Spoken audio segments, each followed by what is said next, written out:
As you guys saw from the last video, we did get a fair amount of stuff done on the motorcycle, and today we're going to continue right where we left off. We're going to start by installing the air box on the motorcycle, make sure everything lines up well with the carburetors. Then we're going to try to reroute, or not reroute, but we're going to try to place the battery cables where they need to go so that when I put the battery in, I don't have to finagle with the wires, they'll just be right on the terminals where they need to be. And we're also going to install the handlebar nut because I did notice that there's a little bit of play there, and I just want to make sure that everything just stays aligned and tight.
So we were putting the airbox on the motorcycle, and I was noticing that the carburetors weren't really lining up well with the holes, or the area intakes in the airbox. And so I was kind of trying to figure out what the problem was. As you guys can tell, there's a little bit of space on this side of the carburetor as opposed to on the other side, where you can tell that this one's a little bit not set in properly.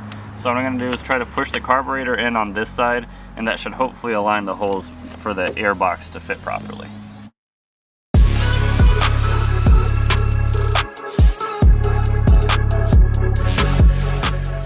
Alright, so as you guys can tell, that space that's between this hose and this main hose right here is a lot more narrower as opposed to what it was looking like. So now it looks like the airbox and the carburetors are lining up okay, so we can connect those and I guess move on to the next thing.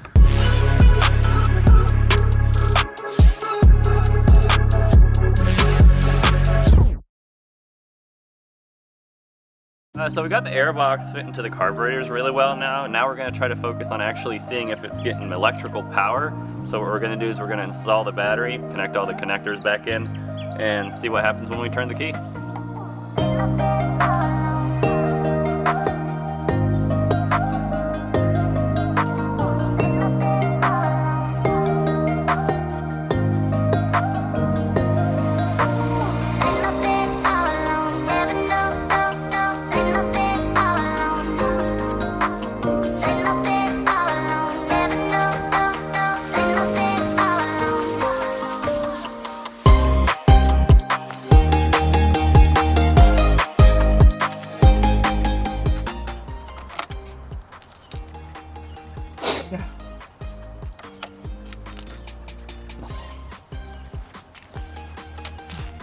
Power headlight.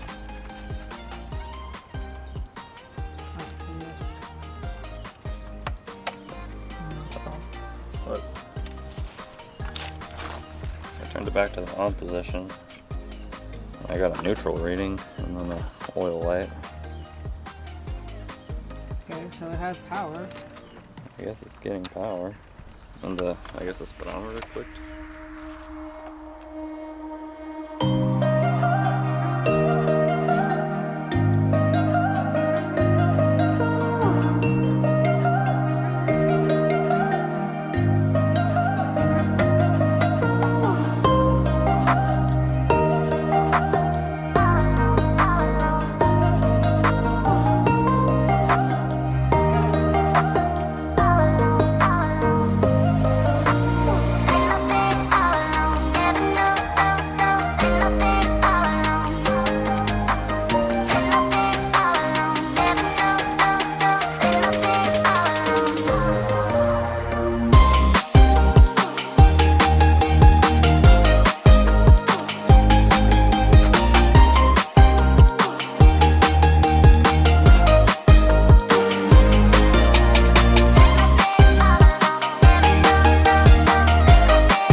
actually get all that stuff done. We got the battery installed, we got the gas can on, we got all the fuel lines attached. I did transfer over the old cap onto the new gas can so that we didn't have to have it get rekeyed or anything like that. We did test the ignition. We are getting some power to the dash, so that's a good sign. So the next step that we're actually going to do is we're going to go to the gas station and get a little bit of gas so we can put it in the gas can. And then once we do that, we'll see if it actually cranks.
Yeah, so as you guys saw, we did actually get the motorcycle started. There is a little bit of a coolant leak going on from the radiator, and the temperature was going a little bit into the red. Not yet, I turned it off before it got there, but it was kind of climbing towards red line.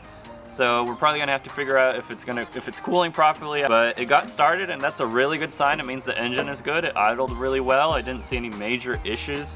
So the next steps with the motorcycle is just keep going with the build. I know there's a little bit odds and ends that I still have to order screws and stuff like that, but I still have more parts already here that I can start putting on the motorcycle. So it's really exciting. I'm really happy that the engine sounded good and healthy. But anyway, with the progress that we made, I think that's a good spot to end the video. We got a lot done. We got the air box on, we got the gas tank on, we got it running, which is awesome. So yeah, I hope you guys enjoyed the video, and if you guys have any tips or any comments, please leave them down below. And if nothing else, we'll just see you in the next video. Bye. What is going on over